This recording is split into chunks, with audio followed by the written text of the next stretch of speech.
Bapak Ibu Saudara, saya akan sampaikan satu hal yang penting dengan tema, yaitu kalau minggu lalu adalah luruskan kepercayaanmu, kalau saat ini masih tetap bicara kepercayaan.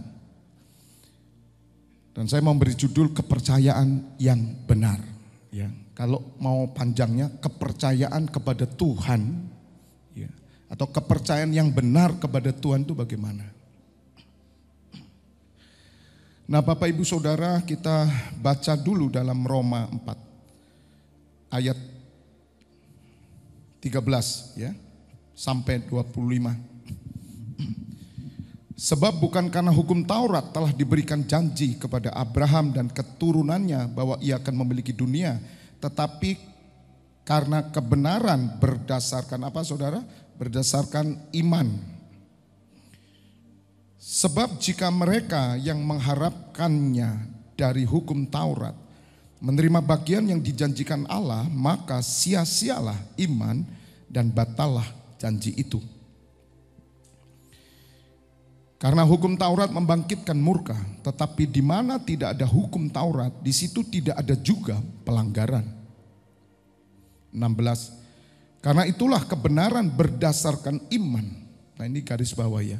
Kebenaran berdasarkan iman. Nah, nanti saya jelaskan bagaimana supaya saudara sampai pada visi 2033, bagaimana supaya saudara lolos masuk hidup kekal, bukan cuma masuk surga, tapi memerintah bersama Tuhan Yesus. Nah, saya ajarkan pagi hari ini iman yang benar, yaitu iman yang dimiliki Abraham. Ya. Bagaimana saudara percaya itu bagaimana? Dan di awal saya mau memberitahu saudara bahwa percaya itu, kepercayaan kita itu bukan dari pihak kita, tapi dari pihak Allah. Kepercayaan yang kita harus punya itu kepercayaan di pihak Allah dan bukan di pihak kita. Kalau selama ini saudara mengandalkan kepercayaan dari pihak saudara, maka itu bukan kasih karunia dan saudara gagal untuk memenuhi apa yang dijanjikan Allah. Ya, nanti sebentar saya jelaskan. Tapi di depan Anda paling enggak tahu. Saya tidak perlu membawa papan tulis saudara ya untuk menjelaskan, tapi supaya saudara punya imajinasi. Jadi dibagi dua. Kalau Tuhan Yesus berkata, aku datang dari atas dan kamu dari bawah. Jadi Bapak Ibu Saudara, ada yang di atas, betul? Dan ini Allah sang pencipta Elohim bersama putranya Yesus Kristus serta Allah Roh Kudus, ya, mereka adalah tiga pribadi yang menjadi satu. Dan ada di bawah, yaitu semua umat manusia. Ada kepercayaan di atas dan kepercayaan di bawah. Ada iman di atas dan ada iman di bawah. Bapak Ibu Saudara, Tuhan Yesus datang dari mana? Dari atas. Dia membawa iman yang mana? Iman di bawah atau iman di atas? Iman yang di atas dia bawa. Arti iman yang di atas itu iman yang berasal dari Allah sendiri. Keberadaan Allah, perjanjian Allah, hakikat Allah semuanya. Kemahakuasaan Allah itu iman yang dari atas. Iman yang dari bawah itu kepercayaan dan keyakinan manusia. Dan itu agama. Kekristenan bukan agama. Iman yang dari bawah itu iman yang mempercayai apa yang ada di bawah ini. Makanya muncul keyakinan. Dan apakah itu disebut iman? Bagi semua orang dunia, mereka katakan, I have faith, aku punya iman, aku punya keyakinan. Ya, tapi keyakinan yang kami punya dari Yesus Kristus adalah keyakinan yang datang dari atas. Itu berbeda. Itu yang membuat kita setia nanti saudara. Dalam segala keadaan engkau tetap kuat, engkau tetap percaya. Dan percayamu itu diperhitungkan sebagai kebenaran, katakan amin. Percaya yang kita punya harus diperhitungkan sebagai kebenaran.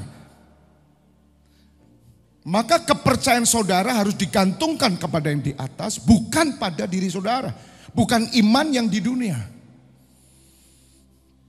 Ini yang kita belajar bagaimana iman Abraham ini, percaya Abraham diperhitungkan sebagai kebenaran. Waktu saya mengerti hal ini, membaca, Roh Kudus memberikan saya hikmat supaya mengajarkan saudara sampai akhir, bertahan sampai akhir, karena imanmu kau taruh di atas. Katakan amin. Semua yang ditulis oleh para nabi, juga Mazmur yang kita pelajari, Mazmur 91 kemarin, itu iman yang di atas. Engkau Allah yang melindungi kami, 1000 rebah di sisi kami, 10.000 di sisi kanan, kami tetap terlindungi. Itu iman yang di atas. Dan itu dinyatakan turun. Tapi kenyataannya Pak, banjir kena banjir, COVID kena COVID, demam berdarah kena demam berdarah. Bagaimana Pak? Apakah Mazmur 91 tidak terjadi? Oh saudara, ini iman yang dari atas.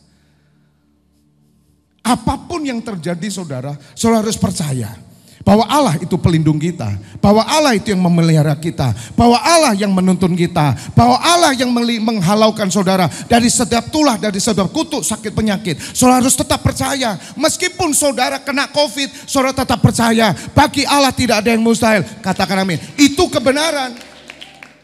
Kalau saudara ukur iman saudara pada apa yang ada, kondisi, Anda tidak punya iman yang benar.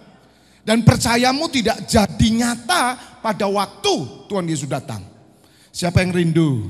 Percaya saudara, apapun keadaan saudara, ketika Tuhan Yesus datang, percayamu diperhitungkan sebagai kebenaran dan kau mendapatkan pahala, mendapatkan upah. Angkat tangan.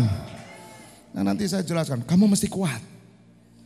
Nah itulah iman kasih karunia. Iman kasih karunia bukan tergantung pada kondisi kita. Oke, saya lanjutkan ya. Jadi supaya saudara tahu pembicaraan kita bagaimana ini arahnya. Ayat 16, karena itulah kebenaran berdasarkan iman supaya merupakan apa? Kasih karunia. Kasih karunia itu dari pihak mana? Allah atau dari pihak kita? Allah. Kemarin saya katakan hari Sabtu atau hari Kamis, Tuhan memilih kita, ya. Ketika kita masih berdosa, toh, ketika kita masih belum mengenal Tuhan, loh nih. Jadi supaya saudara tidak salah tangkap, ya, salah mengerti. Yang saya sampaikan, Dia menerima kita apa adanya, baik atau buruk itu bukan setelah kita percaya, loh, setelah dibaptis, bukan loh. Waktu sebelumnya itu, loh, saudara. Tuhan itu tidak melihat kok engkau baik, engkau kaya, engkau hebat, engkau layak, engkau suci. Enggak. Bahkan Tuhan juga tidak melihat kok engkau itu adalah seorang yang jahat, seorang pelacur, pembunuh, penipu, ulung. Tidak. Sebab Dia memilih saudara berdasarkan maksud dan kasih karunia-Nya. Katakan amin. Itu yang kita pelajari kemarin di surat Timotius ya.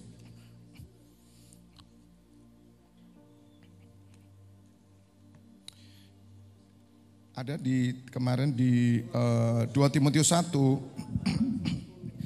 ayat 9. Perhatikan ya. Supaya Bapak Ibu mengerti tentang kasih karunia.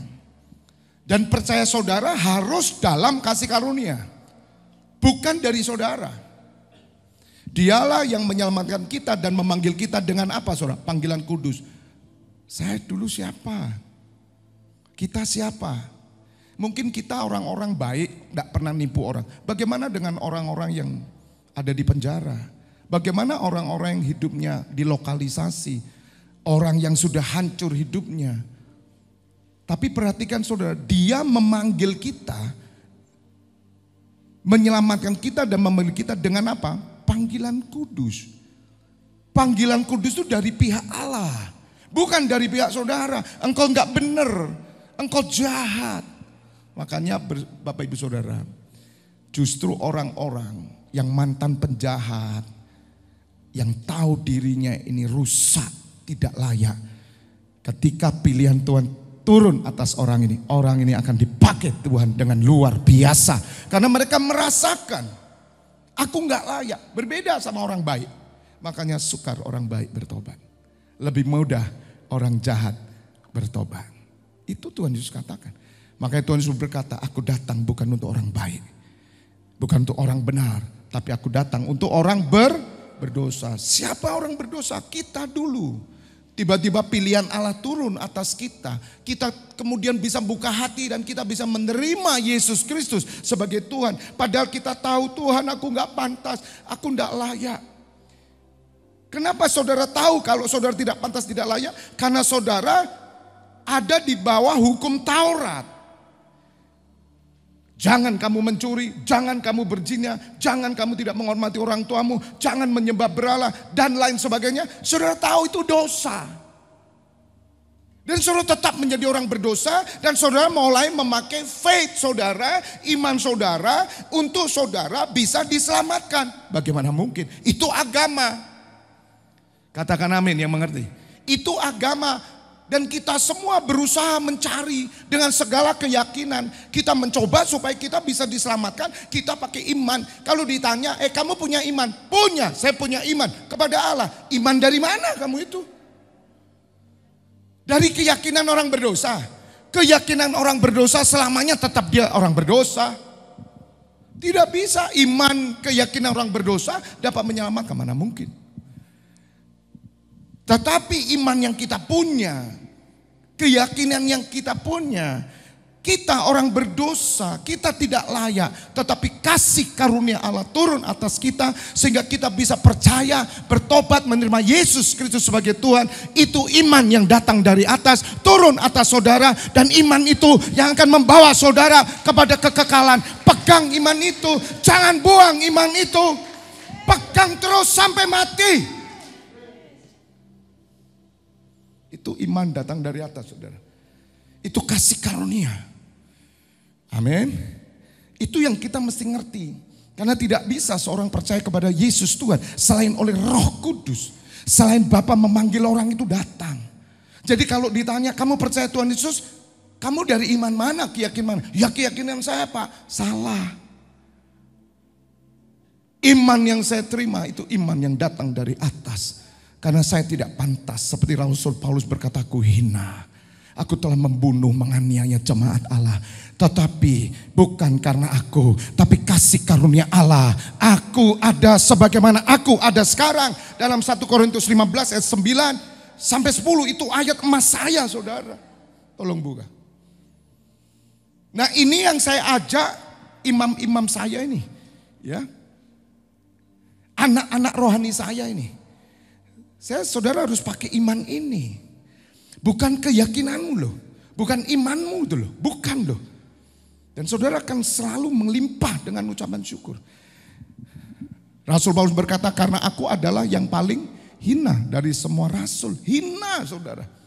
Bahkan tidak layak disebut rasul sebab aku telah menganiaya jemaat Allah. Jemaatnya Tuhan Yesus itu dianiaya, dibunuh. Rasul Paulus benci dengan ajaran Kristus. Ketika kasih karunia datang, saudara, Tuhan Yesus datang kepadanya, Saulus, Saulus, ya Tuhan, mengapa engkau menganiaya aku? Dia jatuh, saudara, buta. Di situ dia ngalami arti kasih karunia. Saudara, orang yang menemukan kasih karunia, dia beri nyawa. Bukan harta saja, nyawa. Kalau kamu punya iman kasih karunia, kamu korbankan dirimu, mati. Engkau harus sampai di sana. Gereja ini sudah naik ke situ, sehingga apapun yang terjadi, kesukaran yang terjadi, bahkan penganiayaan, kami tidak pernah takut. Hidup bagi kami Kristus, mati keuntungan. Kenapa kita berani ngomong itu? Karena aku mengerti kasih karunia. Kalau saudara merasa kamu Kristen karena kamu mau jadi Kristen, karena kamu punya iman itu, karena kepercayaanmu, engkau rapuh, saudara. Engkau tidak akan pernah kuat. Dan Rasul Paulus, saudara tahu, dia sangat kuat. sebagai ahli Taurat, dia sangat pandai tentang orang-orang Farisi, adat istiadat. Dia memelihara, dia keturunan Ibrani, suku Benyamin. Dia disunat pada hari ke-8. Tentang hukum Taurat dia lebih dari semua. Tetapi ketika waktunya tiba, pilihan Tuhan atas Rasul Paulus, di situ dia langsung berkata, aku hina. Tetapi karena apa saudara? Kasih karunia Allah, aku adalah sebagaimana aku ada sekarang. Jadi sekarang ini seperti saya gini, ya jelas bukan karena saya saudara. Bukan saya hebatnya keyakinan saya tidak punya keyakinan. Bagaimana orang berdosa punya keyakinan. Tetapi ketika iman kasih karunia itu turun dan saya memelihara iman itu, dan iman itu bekerja sampai sekarang untuk membawa kepada keselamatan, hidup yang kekal, bahkan kuasa Allah bekerja melalui iman itu.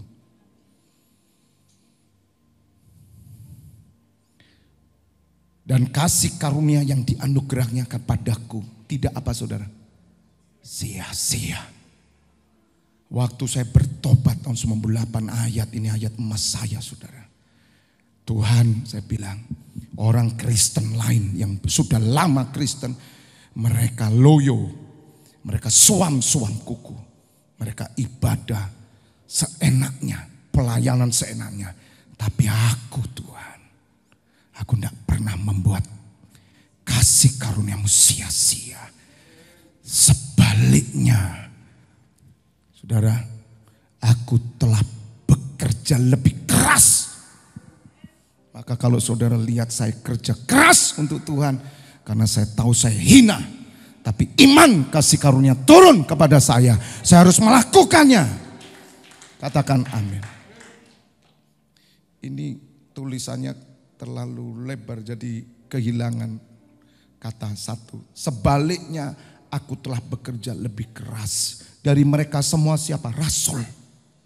Saya komitmen saudara tahun 98. Makanya kalau Pak Agus tuh ngelihat saya waktu pertama di Guntur ya, saya pinggang gitar, dia sudah tahu ada roh dalam saya. Dan apa yang dia lihat tidak salah. Roh bekerja. Karena apa? Karena saya hidup oleh karena kasih karunia dan saya komitmen. Orang Kristen yang lain nyanyi ke pasukan bendera. Gak goyang belas. Waktu itu saya tidak mau sudah. Saya goyang kayak cacing kepanasan. Saya singer waktu itu. Saya tidak peduli. Saya bukan melayani manusia. Saya melayani raja di atas segala raja. Saya nyanyi, saya loncat-loncat. Orang pada lihat itu orang baru. Kakian gaya. Ya, dan saya mendapat surat kaleng.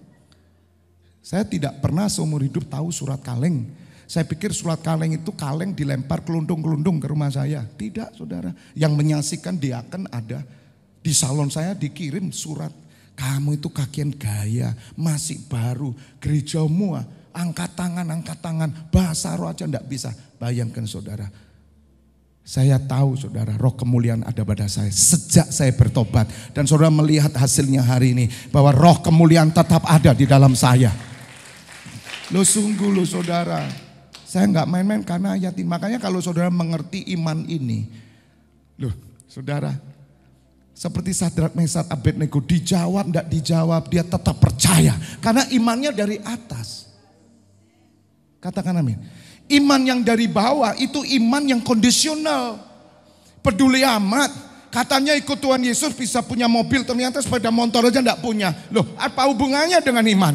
Karena iman yang datang dari Tuhan Yesus tidak ada hubungan dengan sepeda motor. Imanku tetap menyala-nyala. Imanku tetap percaya bahwa dia Allah yang menyelamatkanku. Kan begitu. Gak ada hubungan dengan sekolahmu. Gak ada hubungan dengan ulanganmu. Gak ada hubungan dengan cita-citamu. Semua tidak ada hubungan. You punya keyakinan. Kamu mau sekolah tinggi. Bisa. Asal kau punya keyakinan. Keyakinan dari mana itu? Bawah. Bukan dari atas. Makanya saudara,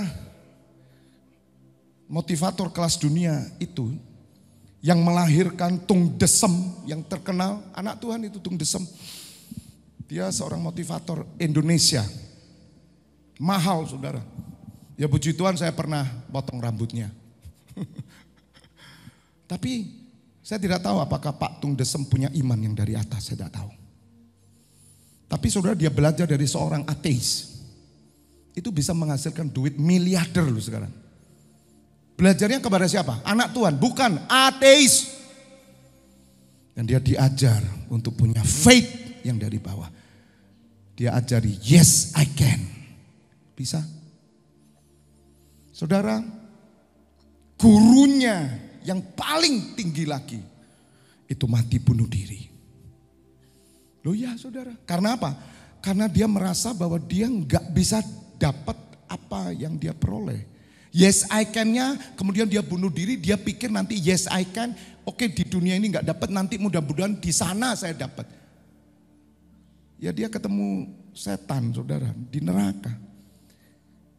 Saudara mau pakai keyakinan, pakai keyakinan apa? Anda tidak perlu ke gereja kalau Anda mau sukses. Anda yakin berkata aku sukses, kamu sukses, katakan amin. Saudara pernah tahu nggak seorang perempuan yang dihina, dilukai suaminya, betul? Ditinggal suaminya, diceraikan dengan anak yang banyak, tapi dia berkata, mulai hari ini aku berjanji, aku akan survive dan aku akan tunjukkan kepada laki-laki itu bahwa aku wanita yang perkasa dan aku sanggup memenuhi kehidupan anak-anakku. Saudara tahu wanita ini jadi strong woman dan ini kisah nyata dan dia bisa menghidupi dan terkenal. Dia pakai keyakinan apa itu? Dunia.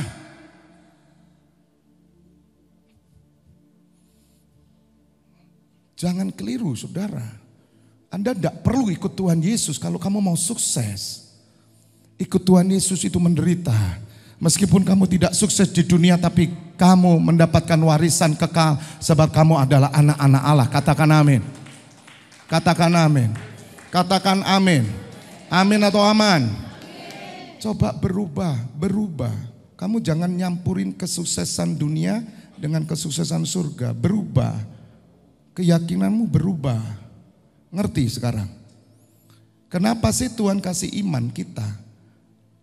Supaya kita hidup berkenan kepada Allah. Ngerti? Iman yang mana yang berkenan kepada Allah? Iman yang dari atas dong. Kalau Anda punya keyakinan sendiri, Anda gak punya iman. Tuhan Yesus beri iman supaya engkau mencapai apa yang dikehendaki Allah. Sebab tanpa iman tidak seorang pun yang bisa melihat Allah, bisa berkenan kepada Allah. Dan iman itu diberi untuk saudara melakukan pekerjaannya. Iman itu diberi supaya mata duniamimu dibuka, mata rohanimu melek, kamu melihat Yesus Kristus ada di surga, duduk di sebelah kanan Allah Bapa. Bisa ngerti sekarang? Dan iman itulah yang dahsyat saudara. Makanya kembali ke Korintus tadi. Supaya lagu tadi berserah. Saudara, kemarin kita kan udah ngomong di tempat ini gak ada mental pengemis loh di tempat ini. Ya, apalagi penyembahan nangis-nangis minta apa? Kamu datang penyembahan minta kontraanmu dibayar. Itu bukan penyembahan yang benar. Itu penyembahan berhala. Dan kita sudah jatuh di sana toh. Kita kan bertobat. Anda datang ke gereja, Anda nangis-nangis gara-gara kontrakan, itu bukan penyembahan. Sebab Allah mencari penyembahan yang menyembah dalam roh dan kebenaran. Bukan daging, bukan materi, bukan makan minum. Anda datang karena iman yang datang dari atas, iman yang dari atas, iman kerajaan Allah. Bukan bicara soal makan minum, tetapi soal damai sejahtera, kebenaran, sukacita oleh Roh Kudus. Katakan amin. Imanmu bukan iman dunia. Kamu jangan datang ngemis. Terus gimana Pak kalau saya punya persoalan? Orang dunia penyembahan berhala, agama dunia, mereka melakukan seperti itu. Tapi bukan agama dunia kamu. Sebab Tuhan Yesus telah menang. Apapun keadaanmu kamu tetap pemenang. Kamu tidak bisa dikalahkan dunia. Sebab imanmu mengalahkan dunia. Siapa orang yang mengalahkan dunia? Orang yang lahir dari Allah. Siapa yang lahir dari Allah? Orang yang percaya bahwa Yesus Kristus datang sebagai manusia. Dia putra Allah. Maka saudara lahir dari Allah. Katakan amin. Kenapa saya harus kenceng saudara? Karena ini kebenaran. Kalau saya tidak kenceng saudara, Anda membeleot. Katakan amin. Makanya saya ini, kita punya dua. Ya saudara, kita punya dua faith. Keyakinan secara dunia saya punya. Saya punya. Setiap saudara juga punya. Aku yakin bisa. Betul? Masih bersama saya enggak ini ya. Amin. Tapi kita punya keyakinan dari atas juga. Ngerti saudara? Makanya saya kan bilang begini, Tuhan urusan dunia biar kami. Urusan kami. Tuhan tidak perlu urusan apa-apa. Karena Engkau sudah memberi otoritas kepada kami. Sejak dalam Kejadian 11, manusia membangun itu yang namanya Menara Babel. Tuhan berkata apa? Sejak hari ini, apa saja yang dikerjakan manusia berhasil. Gak usah pakai iman Kristus itu. Makanya urusan dunia, saya gak peduli kok saudara. Mau sugih, mau kaya, mau biasa, urusanku. Waktu saya buka salon ya saudara, saya itu kan tidak pernah tutup minggu saudara. Tidak pernah. Karena orang kalau kerja jasa, terutama salon, pasti minggu juga full. Jadi Senin sampai Senin saya kerja, semangat. Tapi saya kan belum kenal Tuhan. Saya mulai mikir nih, loh kok bisa ya? Saya minggu disuruh nunggu orang datang. Dari luar kota Surabaya, mereka bilang sama saya, kok ojo ditutup minggu, aku jauh-jauh datang nggak ada. Oh ya Cik ya, ya wis tak anteni. Minggu depan tak anteni ora teko. Lencer, loh kurang ajar ya. Ya toh, saya disuruh nunggu sana ngelencer, betul. Kalau saya sakit, ya saya sakit, ganti salon dia, kan kurang ajar toh sebetulnya. Ngerti saudara? Saya sakit, loh tutup. Cari salon lain kok. Cari tukang potong lain kok. Saya bilang bodoh ya saya. Mulai hari ini saya harus memutuskan untuk diri saya dan keluarga saya. Bagi kami 1 juta cukup. Cukup. Terserah orang mau cukup 5 juta. Kami mau cukupkan hanya 1 juta. Berkat hanya Senin sampai Sabtu. Minggu tutup. Itu belum kenal Tuhan. Saya pakai minggu untuk keluarga saya. Ya, tidak ke gereja. Gitu. Ya. Karena masih belum kenal Tuhan. Kristen. Iman tidak punya. Imannya apa yang punya? Keyakinan saya. Makanya saudara tahu keyakinan itu yang membuat saya tekad. Ngerti saudara? Saudara pakai 2 keyakinan saya ajarkan. Kalau saudara mau sampai 2033 ya, visi dan juga kerajaan Allah, harus pakai iman yang benar. Kebenaran, kepercayaan itu yang saya dijelaskan nanti, kasih karunia itu pakai untuk melakukan apa yang menjadi kehendaknya. Katakan amin. Tapi bekerja dan semuanya enggak usah khawatir. Karena apa? Kamu anak Allah kok. Saudara enggak usah doa, Tuhan tetap menyertai saudara. Katakan amin. Mau saya buktikan ya. Nih seorang penyembah. Kalau nyembah saudara, ya internet itu sampai runtuh. Asbes itu mengeluarkan debu. Tapi mau malesnya minta ampun enggak kerja. Saya mau tanya, makan enggak? Dapat makan enggak? Nah iya. Mau enggak usah kerja. Sekolah. Ini sekolah ya. Ulangan fisika, enggak usah belajar. Ujian, percaya Pak Febi. Nyanyi saja nyembah. Saya percaya nilaimu pasti bebek dan ketek longgu. Jadi 2 dan 3. 2, 3. Loh katanya Pak Febi 23. Anda mau pakai apa? Anak sekolah saudara. maaf ya, tidak usah pakai iman di atas. Saya kasih tahu. Ya, pakai keyakinan saudara. Aku belajar. Anda mau jadi artis, Anda mau jadi presiden, Anda mau jadi apalah. Bisa saya bilang. Asal kamu punya etos yang sungguh-sungguh. Saya itu dulu dibentuk gitu. Katakan amin. Tetapi kasih karunia datang. Saya bergerak bukan dengan keyakinan saya. Untuk melakukan pekerjaan Tuhan. Yaitu dengan keyakinan yang Tuhan Yesus beri. Yaitu iman yang benar. Maka Tuhan Yesus berkata.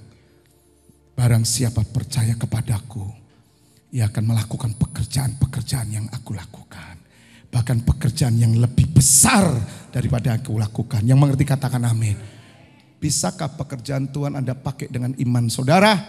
Dengan keyakinan dunia saudara? Yang kamu bilang yes I can. Cobaan untuk pelayanan. Modiar sampean. Buyar. Kamu tidak punya roh. Kalau tidak percaya ya. Pemusik yang hebat-hebat itu di kafe. Penyanyi kafe.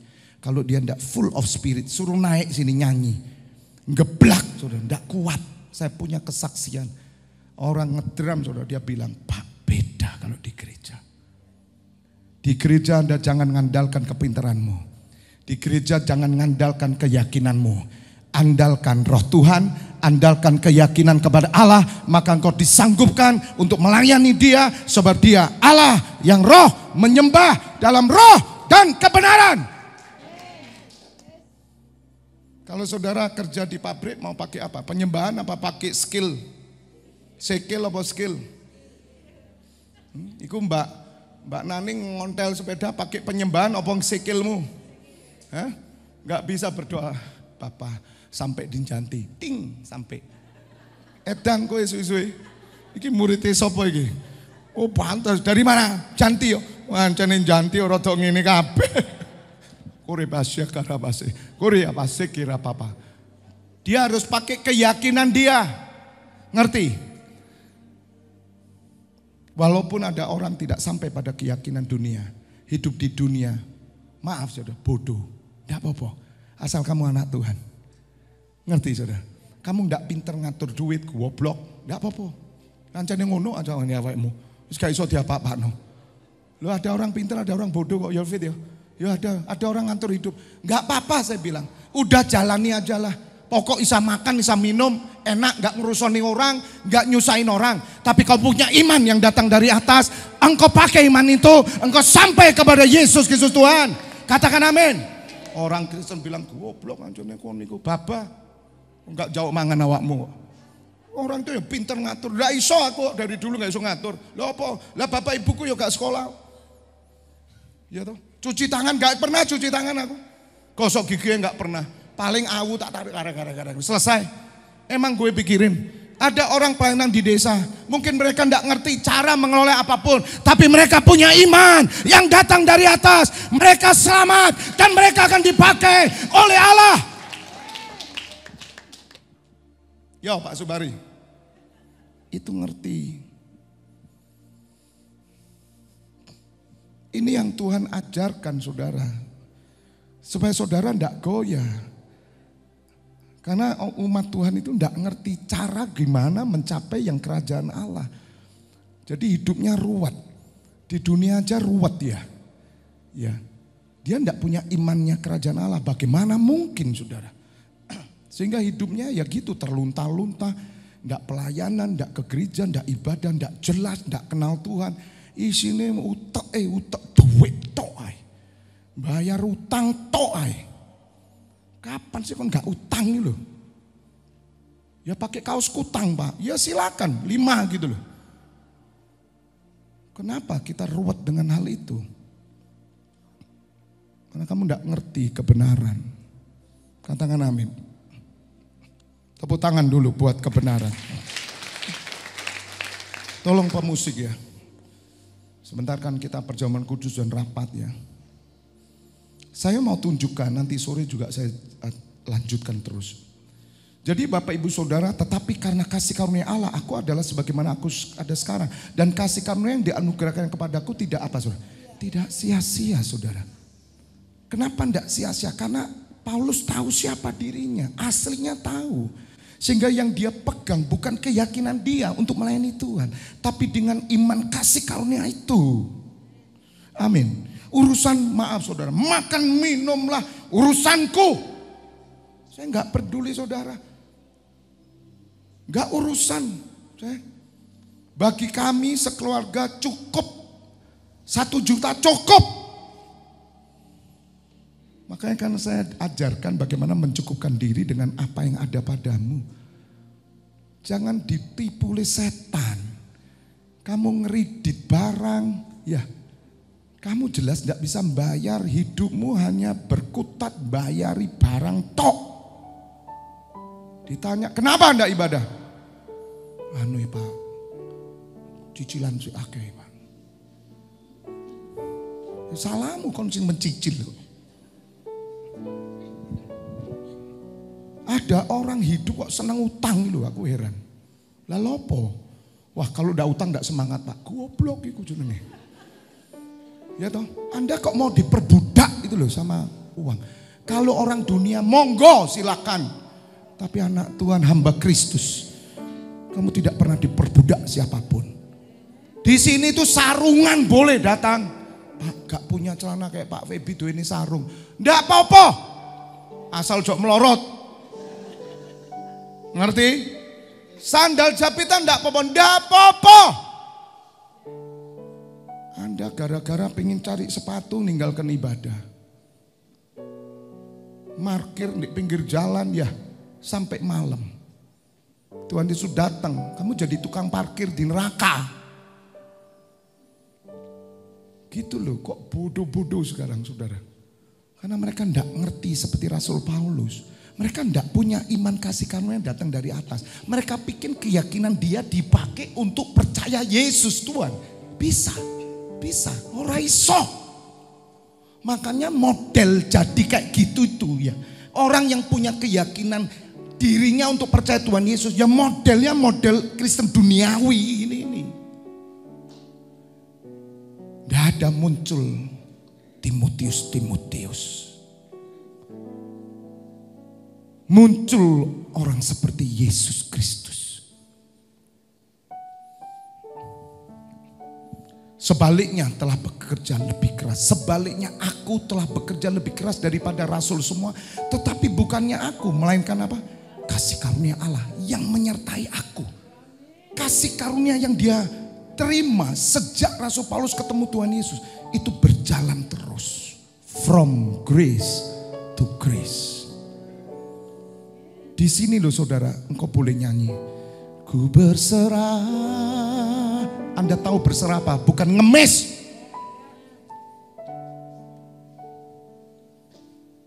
Bukan ngemis kamu. Ngerti?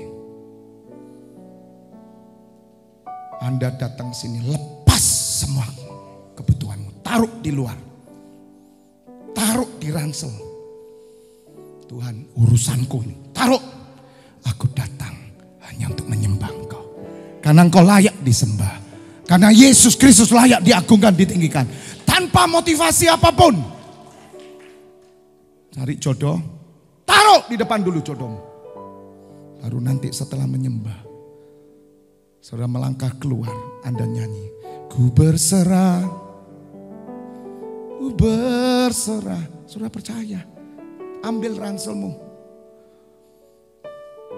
Anda punya keyakinan, lakukan. Tapi Anda punya iman. Anda punya guidance. Anda punya rambu-rambu Allah. Anda jadi orang yang hebat. Anda tidak pernah takut dengan dunia. Melarat kamu siap. Mati pun kamu siap. Karena kemuliaan turun atas saudara. Ora tepuk tangan kabeh wedi soalnya. Ngerti saudara. Saya ndak ada yang ngajar saudara dulu kayak ini. Kalau saya dibina oleh seorang yang ngerti ini dulu. Hebat saudara saya. Kita punya dua loh saudara. Tapi iman yang dari atas itu yang berkata kasih karunia dan keyakinan yang saudara punya. Karena memang saudara sudah diberi dari sononya. Makanya tiap orang beda-beda toh. Ada yang punya rumah 1000 meter, ada yang punya rumah 2000, 3000. Urusan dia, gak ada urusan sama Tuhan. Bisa ngerti? Terus Anda nyembah, ku berserah. 3 meter ya gak duit Tuhan. Ku berserah. Nasib. Nasib. Haleluya. Saya tuh jadi tertawa saudara. Loh saya dulu kayak gitu loh saudara. Takut gitu. Pelayanan itu isinya yang ngemis. Cuma enggak kelihatan. Nyembahku berserah, aku berserah. Tapi mentalnya ngemis. Karena saya tidak pernah diajar tentang kebenaran. Makanya saya ajar ya saudara. Urusan urip ya. Urusan sendiri. You mau kontrak, you mau beli. Karepmu. Duit-duit enggak? Enggak duit Pak, kontrak. Ya selesai, enggak duit-duit kok maksa beli. Oh bagi Tuhan enggak ada mustahil Pak. Lu mikir rek, mikir gajimu berapa? Bagi Tuhan enggak mustahil Pak. Iya aku percaya, bagi Tuhan itu enggak mustahil. Tapi itu enggak bisa dirasamaratakan. Buktinya Pak Wedi kan dapat rumah juga, kan bagi Tuhan enggak mustahil. Iya ngerti aku. Tapi yang kulakukan itu pekerjaan Tuhan. Yang kamu lakukan untuk siapa? Kamu dari pagi sampai malam ya urusanmu, bosmu tok. Jauh sama bosmu. Bilang, bos percaya enggak? Bagi Tuhan enggak mustahil. Percaya. Berarti Tuhan saya akan pakai bos, belikan rumah saya. Coba ngomong begitu. Saya jamin besok sudah tidak bekerja lagi. Engkau dipecat. Kurang ajar. Kerja sendiri Pak. Kerjamu apa? Jual duk-duk Pak. Berapa sehari kamu? 100.000. Mau beli apa? Rumah 1000 meter Pak. Saya mau di atas Pak Febi. Tahu harganya berapa? 20M. Bagi Allah enggak mustahil. Goblok Santoloyo kamu itu. Ngerti sekarang? Ngerti? Orang kayak gini ada di gereja ngemis. Gila kamu itu. You punya faith sendiri, keyakinan untuk yang daging ukuran gitu loh. Jangan sombong. Wes kayak bimoli, bibir monyong 5 cm, sombong mana. Haleluya. Kita belajar realita iman yang benar. Katakan amin. Karena waktu sudah 51, nanti sore saya lanjutkan. Mari datang lagi. Kita akan sambut firman Tuhan dengan kebenaran supaya saudara kuat. Katakan amin. Oh.